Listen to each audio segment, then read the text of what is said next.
Nilagdaan ni Pangulong Aquino ang Republic Act 10627 o ang Anti-Bullying Act of 2013. Layunin ng batas na maprotektahan ang karapatan ng bawat mag-aaral na matuto ng wasto at malayo sa anumang.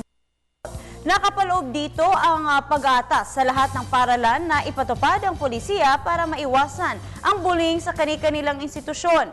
Kabilang dito ay ang unwanted physical contact sa pagitan ng bully at ng biktima katulad na lamang ng panununtok, panunukso, paninipa, pagsampal, pati na rin ang paggamit ng available objects bilang armas. Binibigyan rin ng proteksyon ng batas ang sinumang magsusumbong kaugnay ng pambubuli.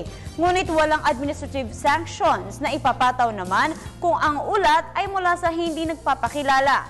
Samantala, habang ang inaatas naman ng Department of Education na isama sa training programs, courses at iba pang oportunidad ang school administrators, teachers at iba pang kawani para sa tamang pagtugon sa anumang uri ng pambubuli.